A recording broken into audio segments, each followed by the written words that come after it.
Il peut subsister un amalgame sur le bien fondé pour développer ses capacités intuitives. On peut l'associer à mais j'ai pas envie de devenir médium. Il n'en est pas question en fait. Peut-être, mais ça, sur le chemin, on ne sait pas.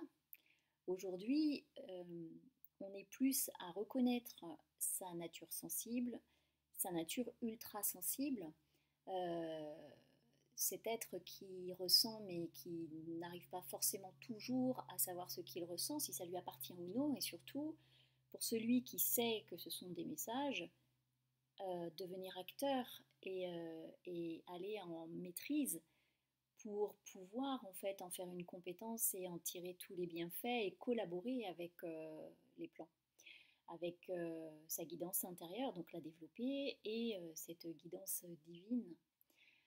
Nos capacités, si elles sont là, notre sensibilité, si elle est là,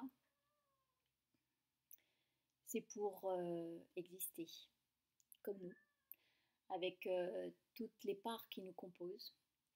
Et il y a une évidence à ça quand j'ai des personnes qui sont juste intéressées par curiosité.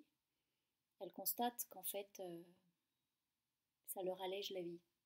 Ça les allège parce que le mental ne s'immisce plus là où il y a des certitudes, là où il y a de l'écoute. Le mental, enfin, il s'immisce plus. Je veux dire, il s'immisce, mais on n'en est plus, il ne prend plus le contrôle. Puisque développer ses capacités intuitives, c'est gagner en lâcher prise, car la maîtrise n'est pas le contrôle.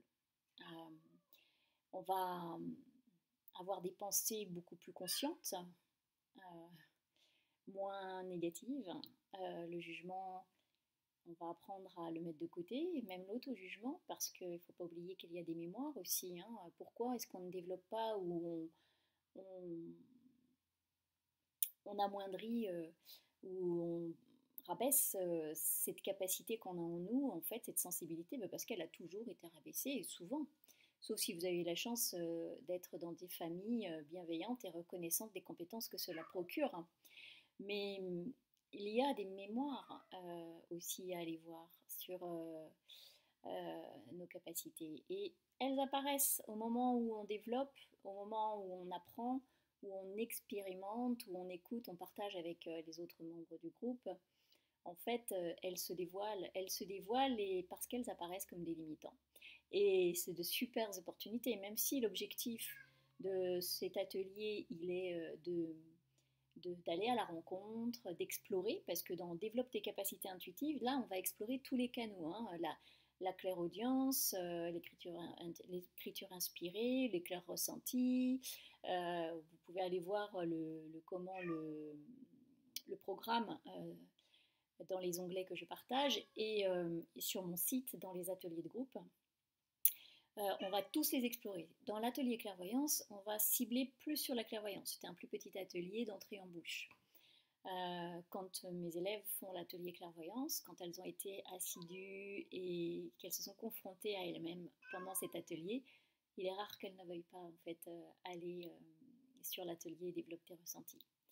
C'est pour ça que dans les inscriptions jusqu'au 25 septembre, j'offre l'atelier clairvoyance à tous ceux qui s'enregistrent, s'inscrivent à l'atelier Développe tes ressentis. Voilà, donc développer vos dons innés.